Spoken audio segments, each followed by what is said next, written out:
Uh, Welcome everyone to tonight's virtual town hall hosted by Congresswoman Ayanna Pressley.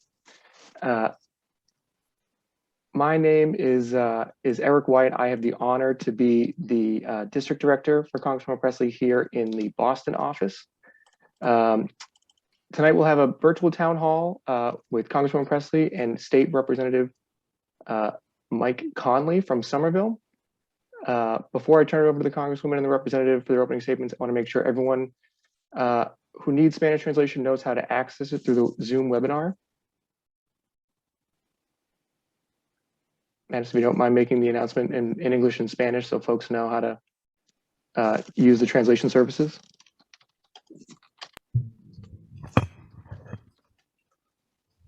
Damas y caballeros, día de hoy vamos a contar con interpretación simultánea. Para escuchar la interpretación, en la parte baja de su pantalla de Zoom encontrará el icono del mundo.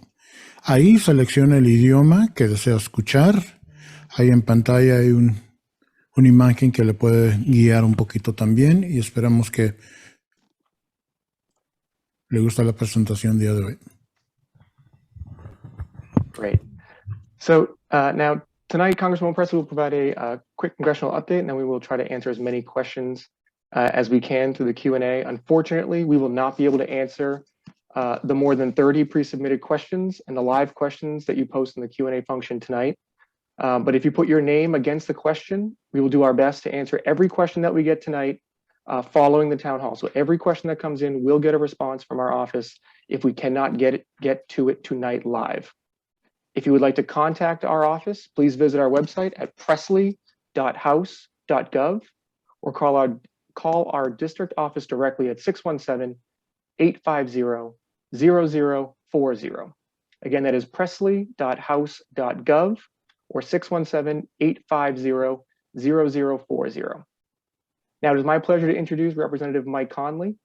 Mike Conley was born in Boston and raised in public housing in Norwood, Massachusetts. As a kid, he benefited from the Head Start program and spent time in foster care when his mother fell ill. Later, he went on to attend Duke University on a full football scholarship. And after graduating with a degree in computer science, he attended Boston College Law and passed the Massachusetts bar exam. In 2016, Mike challenged a longtime Democratic incumbent and won election to the Massachusetts House of Representatives for the 26th Middlesex District, representing the eastern parts of Cambridge and Somerville. Over the past 5 years, Rep. Conley has consistently ranked as one of the most progressive members of the House by Progressive Massachusetts. And last session, he helped lead efforts to pass the nation's strongest eviction and foreclosure moratorium in response to the COVID-19 pandemic. And alongside Rep. Nika Eligibility, he introduced the Tenant Protection Act to lift the statewide ban on local rent control, in addition to sponsoring other legislation to create a state-run public bank and legislation to guarantee fare-free public transit. I'd like to turn it over to Representative Conley, who will introduce the Congresswoman. Well, thank you, Eric, and thank you to you and to everyone on the Congresswoman's staff for everything you do to serve us. It's truly an honor to be here with our Congresswoman this evening. Ayanna Pressley is an advocate, a policymaker, an activist, and a survivor.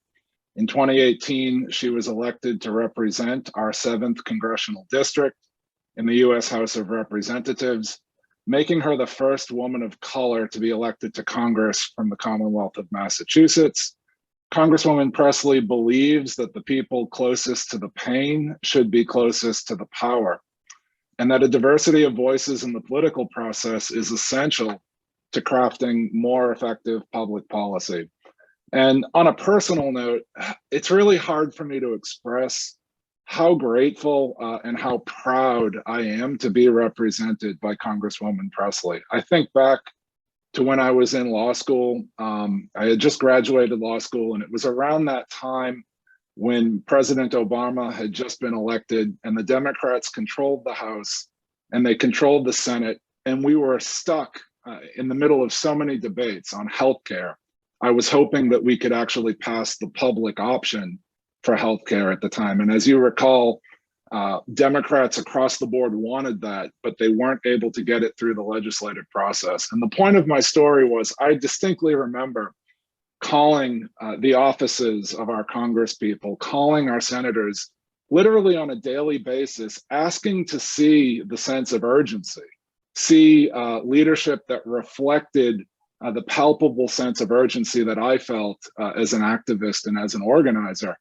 And I can say that for years, I never saw that kind of leadership. And in Congresswoman Pressley, we now have that kind of leadership. And to see the stands that she takes every day, it's just so amazing. So I'm honored to be here. And without further ado, our Congresswoman, Ayanna Pressley. Wow, Representative Conley,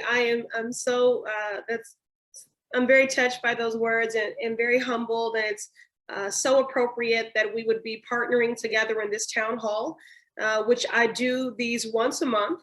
But it's appropriate that you and I would be partnering in this town hall because we partner in the work each and every day. And I will say that I never have to call you and ask you to co-sponsor something that is an issue of care, consequence, and concern to our shared constituents or to my district writ large, or to me personally, or to write a bill that could be an issue of care and concern and consequence to our shared constituents and my district writ large or me personally, because you are always on the case and acutely aware of just what those legislative responses are. And I thank you for moving with thoughtful urgency, and I'm especially grateful for your partnership in transportation justice and in housing justice. I thank all of you for joining us this evening, both to be informed about what it is that I'm doing on your behalf, but also the fact that you chose to be here when you could be anywhere else this evening is a testament to you and your caring for your community. And I would argue for our democracy, especially at this critical inflection point in our country. So it's good to be in virtual community with all of you. There is so much happening at the federal and state level as we work to get much needed resources out the door. So I'm looking forward to providing a brief update. I assure you I will not be filibustering. I'm looking forward to a brief update, since there is also movement happening on the state level from Rep. Conley on the progress that we have made specific to the ARPA funds. It's so critical to have partners like Rep. Conley in the Massachusetts State House and in our municipal governments as we look to build the equitable recovery our communities deserve and to truly build back better. The Massachusetts 7th is a vibrant, diverse, and dynamic district. And it is also one of the most unequal in our country and the most unequal in our delegation. That was true before COVID, and the pandemic has only made things worse. So in this moment, as we work to enact policies and to pass budgets that meet the moment, we cannot afford to return to a pre-COVID status quo normal, because that normal was already unjust. We have to chart a better path forward. So in today's town hall, I would like to give a brief recap of our legislative work over the last year and highlight some of the collective wins that we've been able to achieve. Now, since the start of the Biden administration, we have worked hard to advance robust relief packages that will address the hurt and harm in our communities and ensure that we lay the groundwork for a recovery that leaves no worker, no family, and no community behind. We fought hard to pass the $1.9 trillion American Rescue Plan earlier this year, which included more than $4.9 billion in flexible state funds for the Commonwealth and more than $2.5 billion in direct aid to our cities and towns. I was proud to have been able to secure more than $56 million for our community health centers. I have the most community health centers of any other member of Congress, 15. So I led the fight to secure that $56 million for our community health centers across the district. And as a member of the Financial Services Committee, we were able to secure more than $5 billion to support those experiencing homelessness.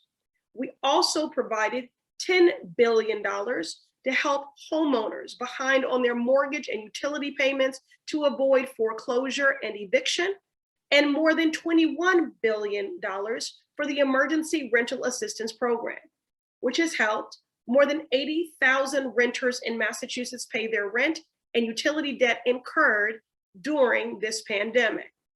If you are in need of financial assistance for past or future utility and rent payments, you can call 211 24 hours a day to learn about and apply. Please do not miss out. Again, if you are in need of financial assistance for past or future utility and rent payments, you can call 211 24 hours a day to learn more about and to apply. We were also able to secure a historic expansion of the child tax credit, which has lifted millions of children out of poverty. Not only has the amount of benefits increased, the IRS has been sending the tax credit in monthly advance payments of $250 or $300 per child to eligible families, which includes mixed immigration status families. Although the last advance payment hit bank accounts today, I want to underscore this, you can still claim the full credit of up to $3,600 by filing your taxes next year, and you can receive the same benefits in a lump sum next year. On the housing front, again, I serve on the Financial Services Committee, and housing is under that. More recently, the House passed the Build Back Better Act, historic legislation to provide more than $1.7 trillion in investments in our workers, families, and communities. I was one of the lead negotiators alongside many of my progressive colleagues, and we held the line to ensure that no worker, no family, and no community would be left behind, resulting in unprecedented and historic investments in housing. This is one of the reasons why I ran for Congress, because the definition of infrastructure has never included housing. We held the line to change that in the Build Back Better Act. In addition to an expansion of Medicare to include hearing, a cap on insulin, so reducing the cost of prescription drugs, and many other historic and unprecedented investments on behalf of working families. So through these efforts, we were able to push back against efforts to water down the bill, and we were able to advance to the Senate the strongest and most robust bill to meet the moment and to meet the needs of our families. From universal pre-K to childcare, to paid leave, to lowering the cost of prescription drugs, to unprecedented investments in housing, to home and community-based services for the disabled and elderly, to protections for our immigrant neighbors. Again, this is a robust bill that meets the moment, ensures that we do in fact build back better. So let me be clear.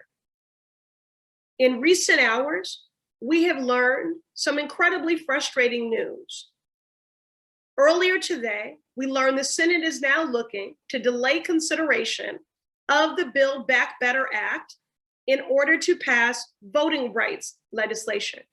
And of course, that voting rights legislation is fundamental to our democracy, and we cannot stand by and allow millions of voters to be disenfranchised. However, let me be clear, this is incredibly frustrating news, and it is a false choice, one that will pit our most vulnerable communities against one another. We have been sounding the alarm for voting rights legislation for years now, since the Supreme Court gutted the Voting Rights Act in 2013. The Senate can and must do both. We must not accept efforts by one senator from West Virginia to continue to delay much needed investments in our communities. This is exactly why I push so hard to keep the infrastructure bill tied to the Build Back Better Act, fighting for them to not be decoupled lest we lose our leverage. This is exactly why I continue to fight to get this bill across the finish line. Again, the Build Back Better Act includes $150 billion in historic investments to address our housing crisis. I know I'm giving you a lot of numbers, but I think it's important that you have them, including $25 billion to address the wait list to access housing vouchers, $65 billion to address the backlog of repairs and maintenance for our public housing, most of which has not seen meaningful care since it was built in the 1940s. And $10 billion, which is including my bill, the Down Payment Towards Equity Act, to support first-generation home ownership and to help reduce the racial wealth gap. Other notable wins, in addition to historic investments in housing, the Build Back Better Act includes robust investments in affordable childcare and universal pre-K that will support families and workers. Families who make $300,000 or less will not spend more than 7% of their income on childcare. And childcare workers will finally be working at a living wage. So many of those childcare workers, who are overwhelmingly women and women of color, have been making very poor wages, taking care of our babies, and they cannot take care of their own. Additionally, in the Build Back Better Act, there's $150 billion to support home and community-based services and the workforce. Those home care nurses, they sacrificed their health and well-being to serve as lifelines for our homebound neighbors throughout the pandemic. And the wait list for these home and community-based services amongst our disabled and elderly is thousands long. The Build Back Better Act also includes the largest investment ever to support community-based, trauma-informed violence prevention initiatives and to advance healing. The Build Back Better Act will invest historic amounts to combat the existential threat of climate change through the establishment of the Civilian Climate Corps, something which I champion in my legislation, the Federal Job Guarantee, and robust investments in green energy and transportation. In fact, the bill allocates $10 billion for a new affordable housing access program that could support municipalities in expanding fare free service for public transit and other connectivity efforts. This language was inspired by my bill with Senator Markey, the Freedom to Move Act. I believe that public transit is a public good and we should invest in it as such. And while my team and I have been working to fight for the Massachusetts 7th, as we push for the boldest relief packages possible, we still continue to legislate. In my 3 years, I've introduced over 90 pieces of legislation and passed many bills out of the House and amendments as well. This last year alone, we have introduced and co-led on 54 pieces of legislation, from addressing homelessness and protecting tenants in public housing, to canceling student debt, to reforming our credit system, to reducing the racial wealth gap, to combating the Black maternal morbidity crisis, to transforming our criminal legal system. I am proud of the work we have done together to advance these policies. You may have read that just last week, I introduced the Fix Clemency Act to address the mass incarceration crisis and to allow for redemption and to bring about much needed transparency, hopefully resulting in compassionate release. This is something, clemency authority, that President Biden has.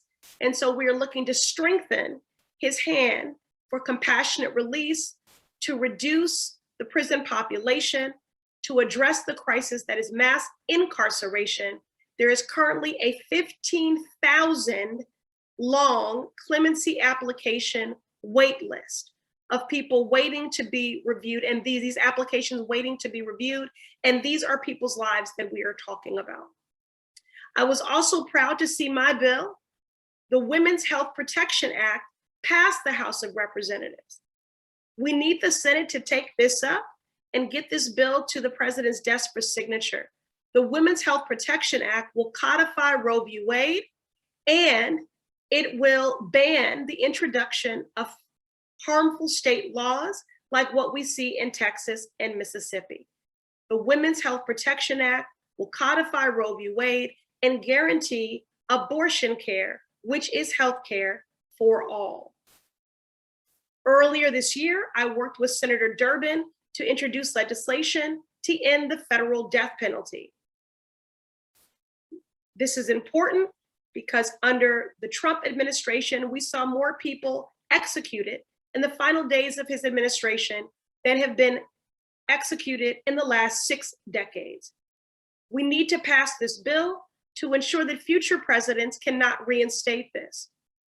However, I did talk with President Biden directly, and he did commit to a moratorium on federal executions under his administration.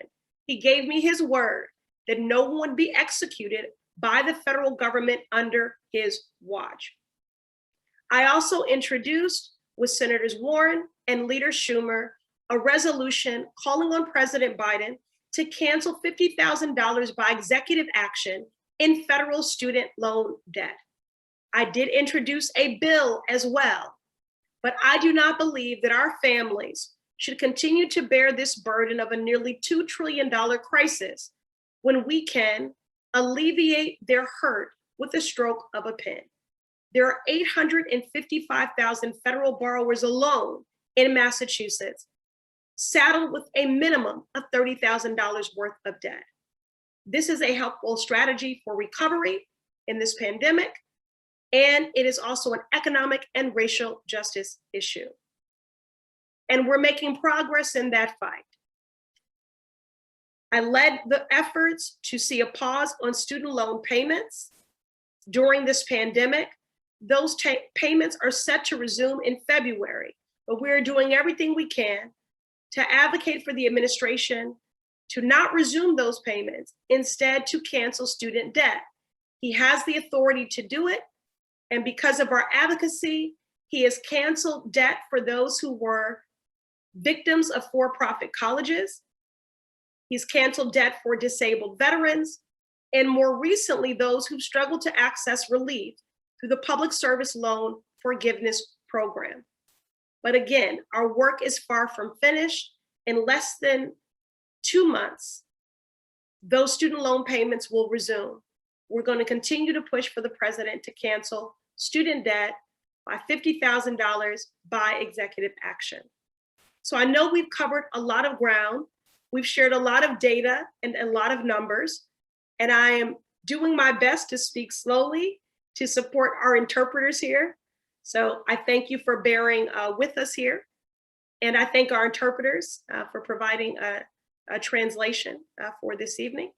And with that, I want to turn it over to my partner in good, State Representative Mike Conley, and give him an opportunity to talk about the game-changing investments the Massachusetts legislature was able to pass using a portion of the more than $5 billion of the American Rescue Plan funds Congress allocated to the Commonwealth earlier this year.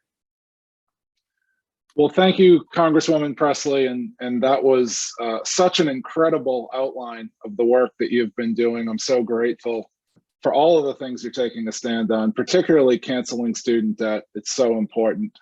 And as you've indicated, we benefited from about $5 billion in direct funding to our Commonwealth as a result of the ARPA bill that you passed in Congress back in March.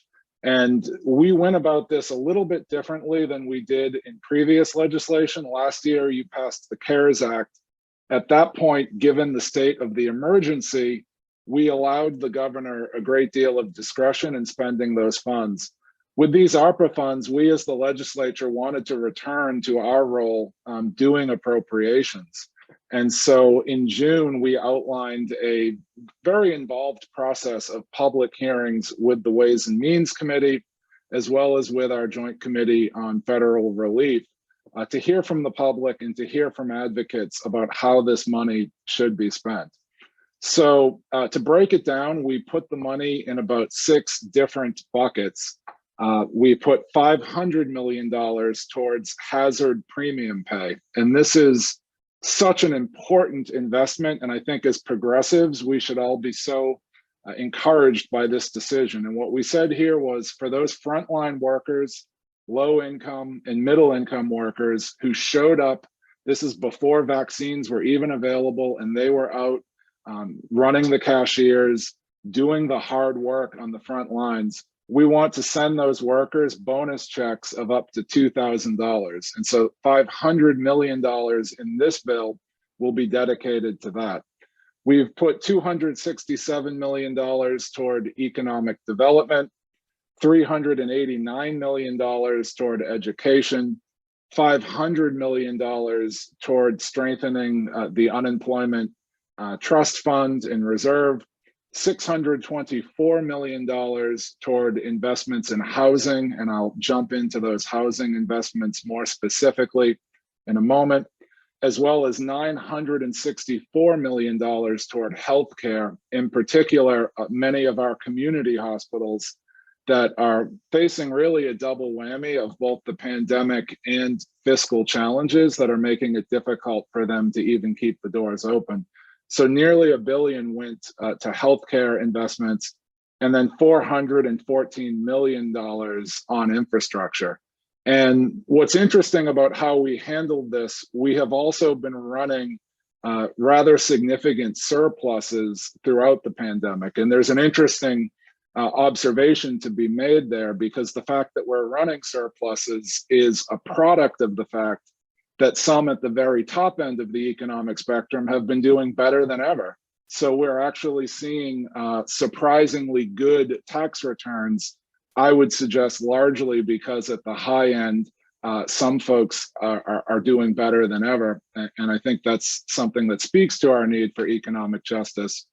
But with so much money coming in, what we ended up doing was taking about half of the ARPA money and planning to spend it now and mixing it with some of our surplus funds to arrive at our final ARPA bill. So the ARPA bill that was signed by the governor earlier this week, it includes $2.55 billion in those ARPA funds that you allocated to us earlier this year.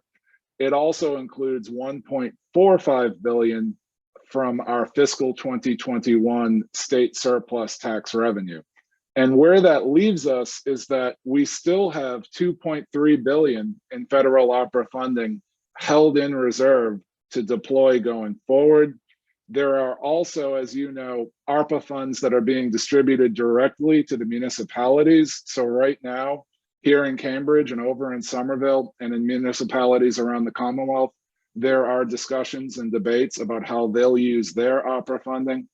Also, I checked in with Ways and Means Chairman Aaron Michowitz earlier this afternoon just to get the latest update. At present here in the Commonwealth, we are projecting a $5 billion surplus in our rainy day fund at the end of the current fiscal year.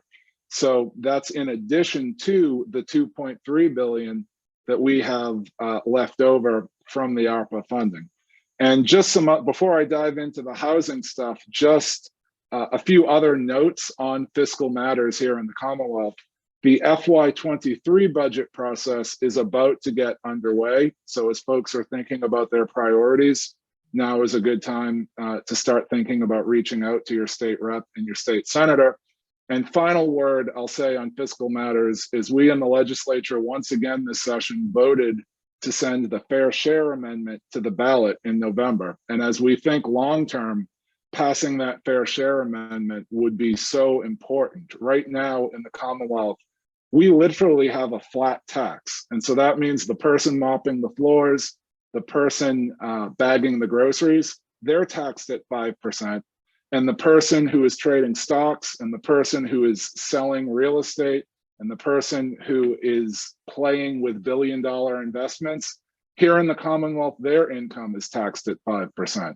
And I would submit that that is fundamentally inequitable. And one of the challenges we face is with our Constitution. This Fair Share Amendment in November is our chance to finally introduce some equity into our tax code. Moving on to the housing components of the ARPA bill, and it's really exciting, and I think it's going to make a huge impact.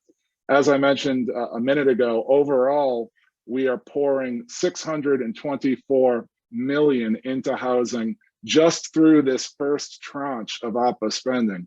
And to put that in context, we do housing bond bills here in the Commonwealth, and the most recent one was a $2 billion housing bond bill over 5 years. And so that works out to about $400 million annually in housing investment. And so what we have before us right now is more than sort of an extra year of housing investment courtesy of Congress. And that's just as a result of the first portion of our ARPA spending. So we can make some incredible progress with these funds. We're putting $65 million into home ownership assistance.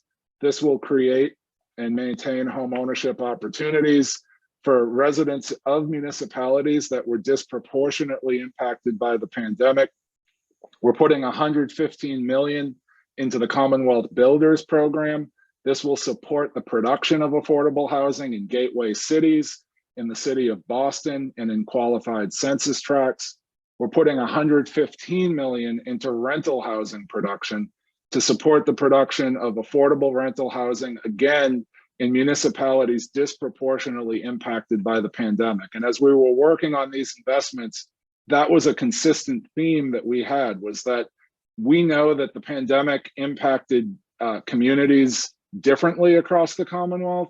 And as we deploy these funds, we have to be paying extra attention to deploy these funds to those communities that were impacted most significantly. And then wrapping up on the housing investments, $150 million towards supportive housing. This will help with the production of permanent supportive housing for chronically homeless individuals, survivors of domestic violence, seniors, and veterans. And then finally, $150 million for public housing maintenance. And we need that so much right now. This will modernize and rehabilitate our state-aided public housing, and will support capital investment projects that are in the pipeline to make critical health and safety improvements in many public housing units. So I timed myself when I started. I'm at about 8 minutes here. So I'll just briefly wrap up by saying, not only have we benefited, I think, so much, Congresswoman, from your work on the ARPA bill and all the legislation that you mentioned, but I wanted to briefly add a note for the impact you've had and that we've had collectively on road safety right here in my district. You joined us back in May for a rally over in East Somerville, in an area where we have seen far too many traffic fatalities as a result of automobile crashes with pedestrians or cyclists. And since we had that rally, we've won numerous commitments from MassDOT, including a signalized crosswalk at Blakely Ave that's installed, raised crosswalks at the Kensington connector that are now under construction, and ADA upgrades over at the intersection of Route 28 and 38. And those that have been sorely needed for so long, those are currently in the design process. So as you could probably tell, I could talk to you all evening about housing and about all of this stuff, but I wanted to stick to time. I'm right at 10 minutes, so I'll turn it back to you. And looking forward to any questions. Well, that was impressive. And I could listen to you all night. So no complaints here, but certainly we do want to get to constituent questions. I did also, I was remiss to mention, since we're talking about the State House, the one thing I did want to flag, because we had advocated for funds to be, to not forget about our small businesses and certainly not to forget about our restaurants. And so I hope you saw that I've been leading our delegation in the fight on the federal level to replenish the Restaurant Revitalization Fund. So I did just want to name that because we all know the critical social and economic anchors that restaurants are in our communities. And they, like so many of our small businesses, have been disproportionately, have bore the brunt of a lot of the hurt of this pandemic induced recession. So for those of you who might be interested in that, wanted to make sure you're aware that we're fighting for our small businesses and our restaurants in particular in this recovery as well. Okay, so Eric, let's get to the first Great. question. Thank you, Congresswoman. So just again to remind everyone, thank you for your questions. Every question will be answered. If we do not take it live tonight, we will be following up with every single question that is asked through the chat, through the Q&A, and that was pre-submitted. But we will start with our first question that comes from Sarah in Chelsea, who asks, I'm behind on rent and utilities. How do I know if I am eligible for emergency rental assistance and where can I apply? Well, hello, Sarah from Chelsea. Thank you for your question. As I mentioned, we worked hard to secure some $46 billion in emergency rental assistance. In Boston so far, we've distributed about 26 million in emergency rental assistance to over 4,600 households. So statewide, renters and landlords have received more than 260 million in emergency assistance, 260 million. So until April, in the Commonwealth, if you have a pending emergency rental assistance application, you cannot be evicted for non-payment of rent. I want to reiterate that because there's a lot of misinformation on this front. Until April, in the Commonwealth of Massachusetts, if you have a pending emergency rental assistance application, you cannot be evicted for non-payment of rent. If you're struggling to pay rent and utility payments, please apply. And I'll reiterate, you can call 211 24 hours a day to get answers to any questions, including rental assistance eligibility and how to submit an application. Resources are available in multiple languages. If you live in Boston, dial 311 to learn more about emergency rental assistance resources. And again, these resources are for small landlords as well. So it's important to make that point as well. Great, thanks, Congresswoman. So our next question comes from Cindy in Rosendale. And Cindy writes in and asks, how will these funds help the disabled and elderly needing housing, specifically for myself and disabled grandson over 21 years of age? What about us? Okay. Well, actually earlier today, I did a roundtable with one of my favorite humans and a colleague in the Mass delegation, Representative Jim McGovern. We've introduced legislation, the Grand Family Housing Act, to specifically address the unique challenges and housing needs of our grand families. Many grand families are formed at a moment's notice, often with a call in the middle of the night. We know our grandparents are often on fixed incomes, financially unprepared to care for a grandchild, and often lack adequate and age-appropriate housing.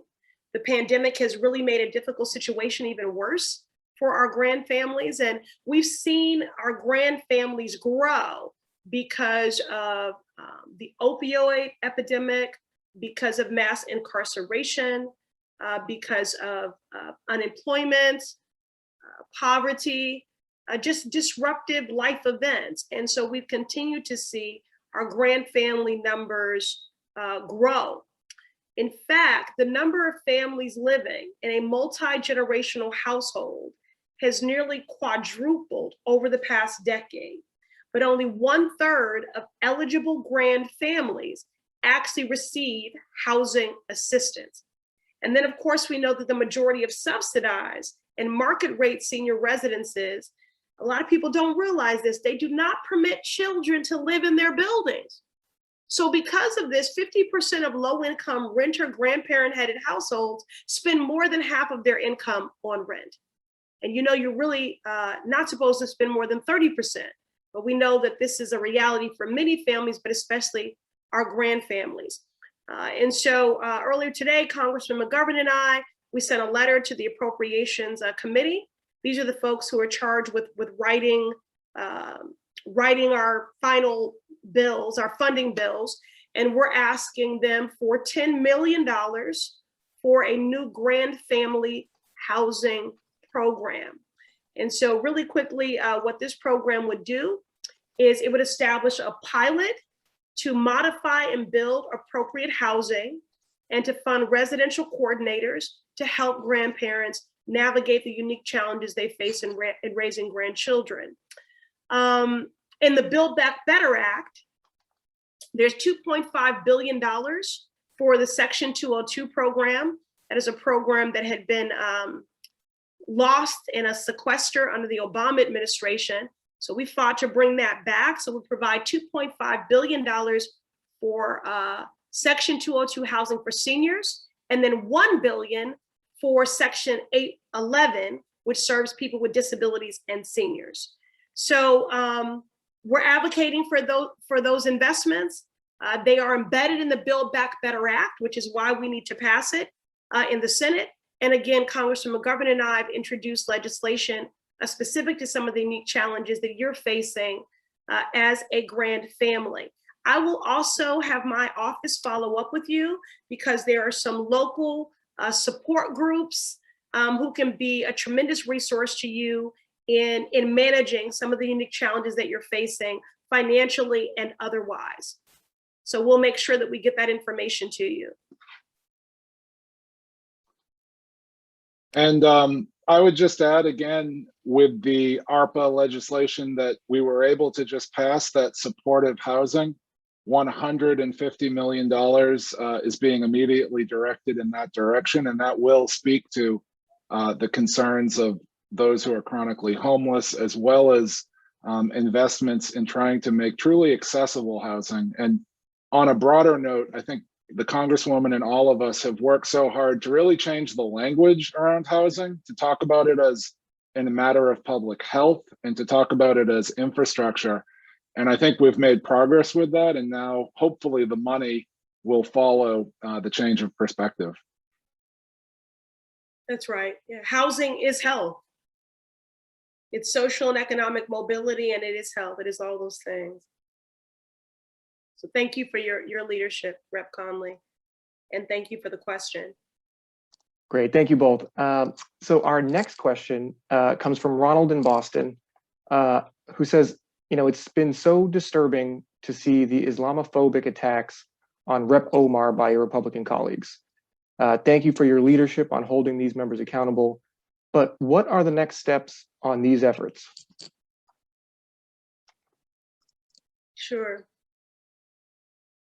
You know, while we have seen and emboldened a white supremacy, which has resulted in an emboldened anti-Semitism, anti-immigrant, anti-Black, anti-Muslim sentiment.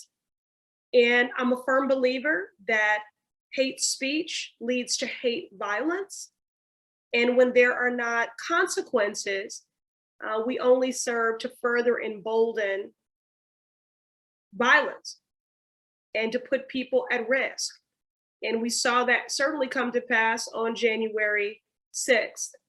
So we have to be unapologetic in our efforts to combat Islamophobia, and again, hate in all of its forms, whether that's in the halls of Congress or around the globe. Yesterday, we did pass Representative Jan Schakowsky of Illinois and Representative Ilhan Omar of Minnesota's legislation combating international Islamophobia. It would establish a special envoy at the State Department dedicated to monitor and addressing rising Islamophobia around the world. That is long overdue, but it's not enough. We need to also pass the resolution that I've introduced which says that we should strip Rep. Boebert of her committees. We have done that with Marjorie Taylor Greene. We've done that with Paul Gosar. Words have consequences. I know that Rep. Boebert's words certainly have consequences for Rep. Omar, her family, for the Muslim staff on Capitol Hill, their families and communities, and the Muslim community writ large. So I think that the world is watching. This is not only the right thing to do, because this rhetoric is dangerous, but the Muslim community also represents a formidable voting bloc, and they are paying attention. And so I do believe that in that Rep. Boebert's words have had consequences for the Muslim community.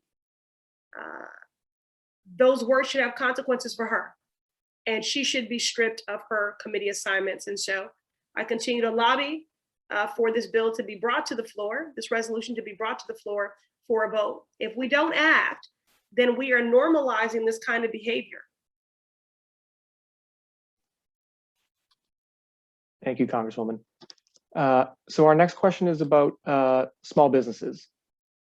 So Sam from Cambridge says that I've seen restaurants closing all around the square, and I'm worried that others will continue to close and my community will feel the loss. Is there anything being done about this? I think I know the Ronald from Boston, and I just might know the Sam from Cambridge. I'm guessing, but whether I do or not, personally, I appreciate your question certainly. And as I mentioned a moment ago, I have led the Massachusetts delegation in a call for the replenishment of the Restaurant Revitalization Fund. We're advocating for $60 billion to support these small restaurants. This would cover every eligible applicant who didn't receive funding in the first cycle, and then it would also make it possible for new applicants to be supported in the future. Again, our restaurants, so many of them are small, independently family-run restaurants. These are people's lives and livelihoods for many people in our district, critical social and economic anchors, job creators, good neighbors in community. And so I stand with these businesses, and I'm working to save all of our small businesses, including Black-owned businesses and those businesses that need targeted relief, like restaurants, fitness centers, music venues, and businesses writ large in the hospitality industry. So just know that my advocacy on that front continues, and in the same way that I fought to diversify lenders in the second iteration of the Payroll Protection Program and Economic Injury Disaster Loan to include CDFIs and MDIs, and we did see more of our small businesses benefit, but we know that there are still so many struggling, and there have been projections that some 40% of minority-owned businesses have shuttered their doors and may remain permanently shuttered without intervention. And so this is why I'm now calling for another iteration of the Restaurant Revitalization Fund, because we know that not enough of our small businesses and our restaurants specifically benefited from that. So I will say I'm encouraged by the conversations that we're having with the Senate about the replenishment of the Restaurant Revitalization Fund. And I think we are very close to getting this done. And again, that will provide an additional $60 billion to support our restaurants. Great, thanks, Congresswoman.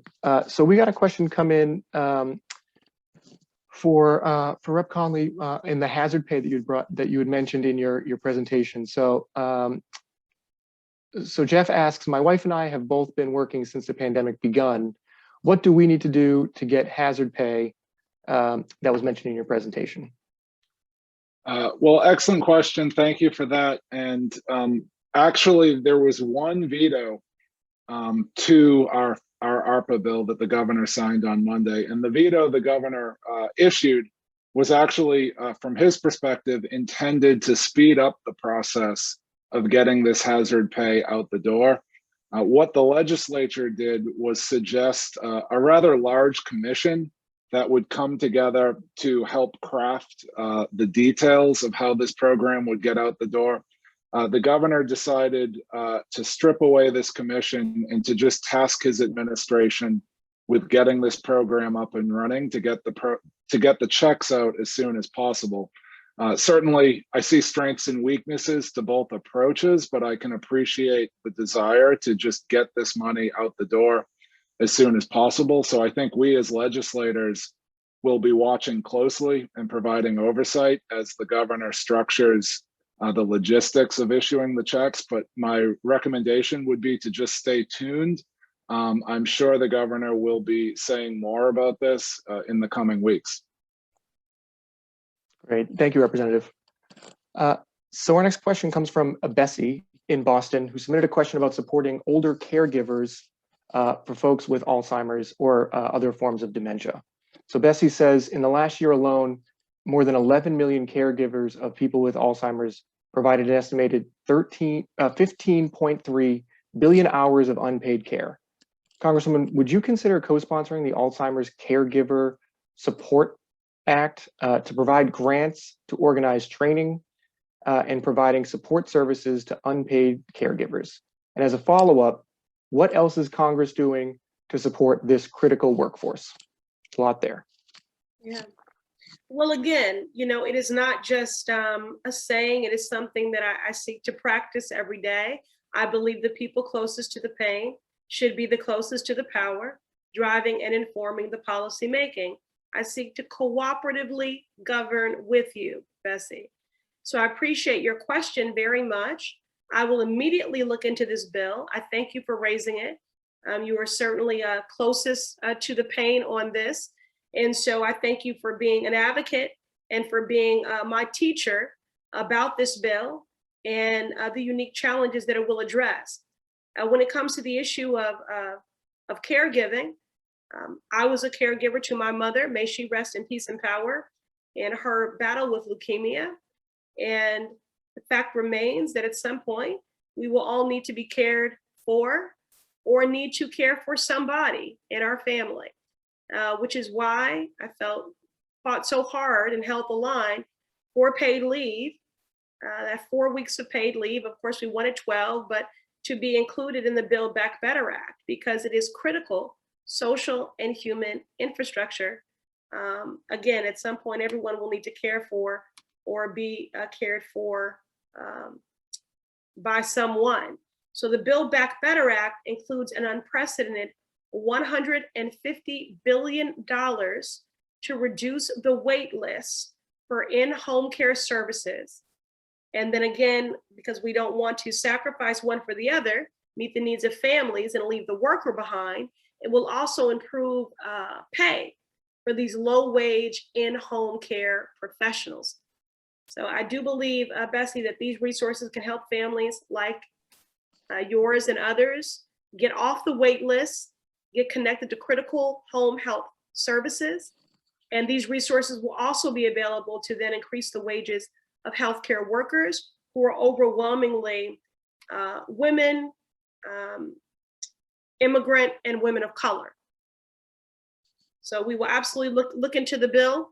I'm inclined to say, yes, of course I will co-sponsor, but I'm gonna respect my legislative team's process here. So we will look into the bill and we will circle back with you. And I thank you for raising it. And in the meantime, we have to keep the pressure up to get the Build Back Better Act passed in the Senate. This is President Biden's agenda, and it is the people's agenda. Great.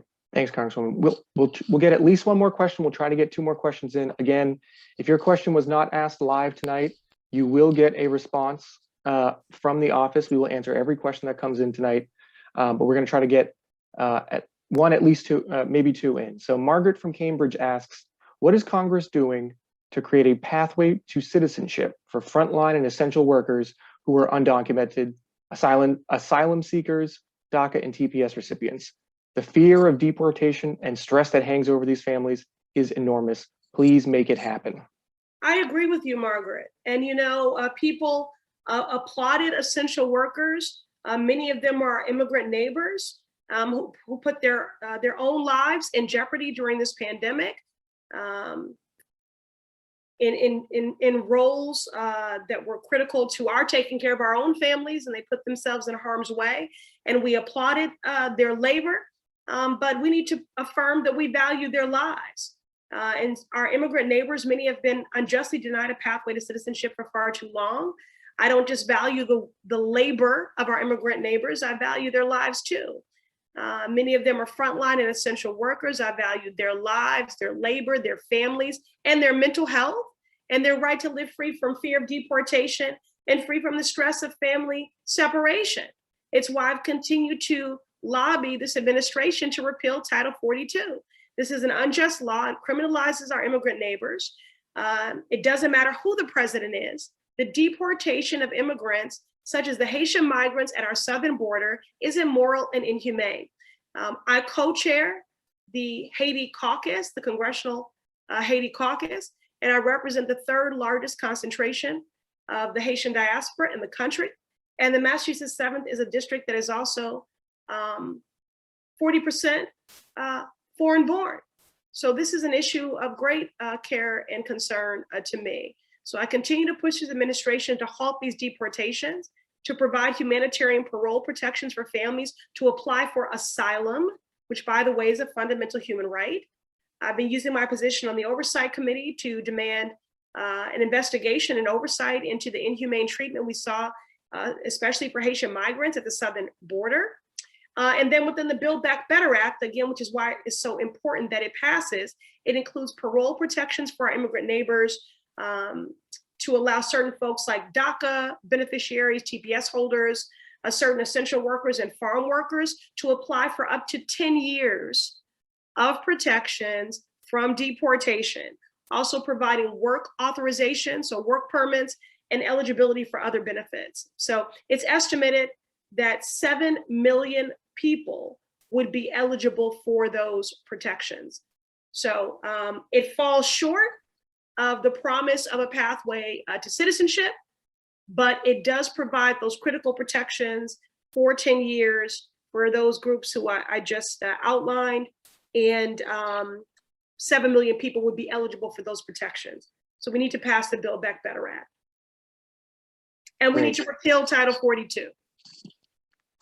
Thank you, Congresswoman. I want to be cognizant of everyone's time, but we might try to squeeze one more question in real quick, although this is not an easy question to answer. Oh my goodness. But Congresswoman, the last question for tonight, and then we'll wrap. Jameson from Somerville asks about the status of voting rights legislation. He's worried that Republicans will continue to implement anti-democratic policies if Congress does not act. Thank you, Jameson. And as I said at the top of the call here, there were reports today that the Senate will be taking up voting rights. Again, this is something that is long overdue. It is fundamental to our democracy, and we don't want to stand by why millions of voters are disenfranchised, especially those who have historically experienced great barriers in access to the ballot. Disabled voters, elderly voters, Black voters, and other marginalized communities. So we have to restore the Voting Rights Act, and there is talk of the Senate taking it up. And as I said at the outset of my remarks, we needn't choose between the Voting Rights Act and the Build Back Better Act. We needn't choose between the Voting Rights Act and the Women's Health Protection Act. We needn't choose between the Voting Rights Act and the Emmett Till Anti-Lynching Act. All of these things need to happen. And so personally, I'm a believer that we should abolish the filibuster. It is obstructing progress and the actualization of justice in every form.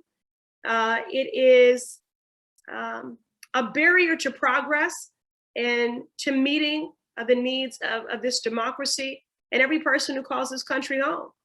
So I believe that we need to abolish the filibuster. And I know that there has been a talk of potential carve-outs, perhaps for voting rights legislation, but I think that that's something that we should really be considering across the board. So it looks like, Jameson, that they will be taking up voting rights imminently.